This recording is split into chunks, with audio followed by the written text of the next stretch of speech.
Doctor Hafeez Pasha انتہائی noted جو ہے اکانومسٹ ہیں، اور جناب ویلکم ٹو دی شو حفیظ پاشا صاحب. ہم نے آپ سے پہلے بھی بات کی تھی اور آپ نے بڑے گریو کنسرنز کا اظہار کیا تھا. کل 18 تاریخ کو ہم IMF کی طرف جا رہے ہیں. سوال میرا یہ ہے کہ ہماری اشرافیہ کے کچھ حصے کہتے ہیں کہ پاکستان کو نیوکلیئر صومالیہ نہیں بننے دیا جائے گا، تو ہمیں بچنے کی کیا قیمت ہوگی اس عوام کے لیے کل اگر ہمیں پروگرام مل جاتا ہے اور ہم اس ڈیفالٹ سے بچ جاتے ہیں؟ پاشا صاحب. بسم اللہ الرحمن الرحیم. یہ آپ کا بڑا اہم سوال ہے. دیکھیے آج روپے کی قدر میں اور کمی آئی ہے اور اوپن مارکیٹ میں تو یہ تقریباً 200 تک پہنچ چکا ہے. یہ بہت پریشان کن بات ہے، اور اس وقت پوزیشن یہ ہے کہ کل IMF کے ساتھ دوحہ میں بات چیت شروع ہونے والی ہے. ایک بات میں یہ کہوں، تھوڑا سا اس میں ہمیں ایک پازیٹیو اشارہ اس لحاظ سے مل رہا ہے کہ IMF بات چیت کو جاری رکھ رہا ہے، حالانکہ 15 تاریخ کو حکومت نے تیل کی قیمت نہیں بڑھائی. اس سے کچھ انڈیکیشن یہ مل رہا ہے کہ شاید واشنگٹن میں تھوڑی سی تھنکنگ میں تبدیلی آئی ہے پاکستان کے معاملے میں. لہٰذا ہو سکتا ہے کہ بات چیت آگے بڑھے، اور میرا خیال یہ ہے کہ زیادہ زور اس وقت اس بات پہ ہوگا کہ آنے والے ہمارا جی آواز آ رہی ہے سر؟ میں سن جی بالکل آ رہی ہے. جی پلیز کنٹینیو سر. تو ہم یہ دیکھنا چاہ رہے ہیں کہ حکومت اپنے ساتھ کس طرح کا بجٹ اسٹریٹجی پیپر لے کے جا رہی ہے. اس لیے کہ ہمارے لاز کے تحت حکومت کو بجٹ سے پہلے ایک بجٹ اسٹریٹجی پیپر تیار کرنا پڑتا ہے، اور وہ اس وقت IMF سے شاید اس پہ بات ہوگی. اب دیکھیے اللہ کے فضل سے کیا ہوتا ہے. حالات خراب ہیں، ہم بس دعا کر رہے ہیں کہ کچھ بہتر ہو. اچھا پاسا صاحب یہ فرمائیے گا کہ اگر IMF سے کچھ معاملہ طے ہو جاتے ہیں تو فیول کتنا بڑھ سکتا ہے، بجلی کی قیمت میں کتنا اضافہ آپ کے تجربے کے مطابق آ سکتا ہے، اور اس کے عام شہریوں پر کیا افیکٹ ہوگا؟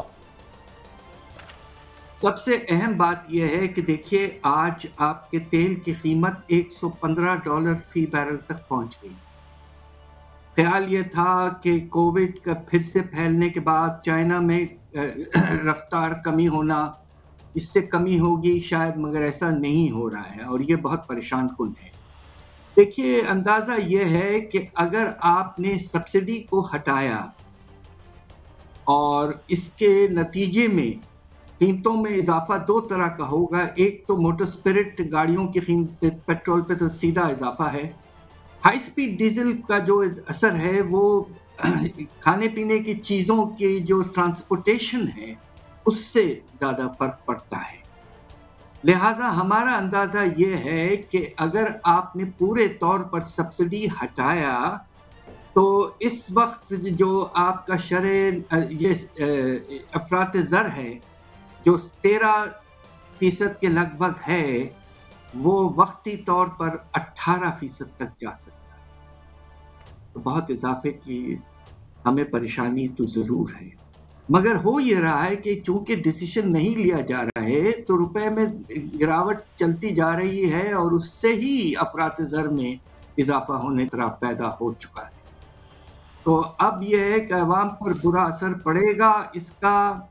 مگر آپ سوچئے کہ بجٹ میں اگر آپ نے یہ نہیں کیا، آنے والے بجٹ میں، تو کیا سال بھر میں آپ 1200 ارب کی سبسڈی دے پائیں گے؟ یہ غیر ممکن سی بات ہے. اس سے روپے جو اضافہ ہوگا منی سپلائی میں، اس سے ہی افراط زر میں اضافہ ہو جائے گا. ایک سوال ملک صاحب آپ کی اجازت سے، ڈاکٹر صاحب کہاں رکے گا ڈالر؟ کوئی ایک بینچ مارک ہے جس کے بارے میں سمجھتے ہیں یہ ڈیل ہو جائے تو خدا رہا یہ رک جائے؟ میں تو ایئرپورٹ پہ ہمارا پیسوں کا مجھے بڑا پریشانی ہوئی وہاں دبئی میں، تو یہ کہیں رکے گا؟ دیکھیے اس کے رکاوٹ کے لیے آپ کو مناسب اقدامات لینے پڑیں گے. اب آپ یہ دیکھیے کہ خدا نخواستہ ہمارا جو قریبی ملک ہے، دوست ملک سری لنکا 220 سے 350 تک جا چکا. تو لہٰذا آپ کو اقدامات لینا بہت ضروری ہے. اور اس میں دو طرح کے نمایاں اقدامات کرنے ہیں آپ کو. ایک تو درآمدات کو کسی نہ کسی طریقے سے کم کرنا ہے. 10 سے 15% یہ بہت ضروری ہو چکا ہے. اور بجٹ میں ٹیرفز بڑھانی، امپورٹ ٹیرفز، تاکہ جو نان اسینشل آئٹمز ہیں علاوہ کھانے پینے چیزوں کی، دوائیوں کے اور فیول کے، ان سب پہ ڈیوٹیز بڑھانا ہے. دوسری طرف آپ کو یہ کرنا ہے کہ آپ کا جو ٹیکس کا نظام ہے اس میں بہت ہی نمایاں طور پر تبدیلیاں لانی پڑیں گی. آپ کو ٹیکسیشن پروگریسو امیر طبقے پر لگانا پڑے گا، جرت آپ کو لینی پڑے گی. اب وقت آ گیا ہے کہ جو امیر طبقے کو جو بے شمار مراد دیے گئے ہیں وہ ختم ہوں گے. اگر آپ یہ دو نہیں کرتے ہیں تو روپے کی گراوٹ جاری رہے گی، چلتا رہے گا. اچھا پاشا صاحب، یہ ایک غیر سیاسی سوال ہے، اس کو سیاسی نہ سمجھیے گا. 1 مہینہ حکومت کو ہوا ہے تو ایسے لگا ہے پاکستان بالکل ہی لاوارث ہو گیا ہے. ہر روز 2 روپے 3 روپے ڈالر بڑھ رہا ہے، کوئی پازیٹیو خبر نہیں آ رہی. یہ ایک سیاسی تبدیلی ہے کہ نااہلی ہے؟ یہ کیا چیز ہے، سمجھ سے باہر ہے. دیکھیے اس میں میرے خیال سے دونوں پہلو ہیں. ایک تو یہ ہے کہ with all due respects جو فائنانس میں جو پوزیشن ہے کہ اسلام آباد میں کچھ لوگ موجود ہیں اور لندن میں بھی کوئی اور، ان میں آپس میں کوآرڈینیشن نہیں ہے، تھنکنگ بہت مختلف ہے. تو پارٹی کے اندر یہ اختلافات موجود ہیں.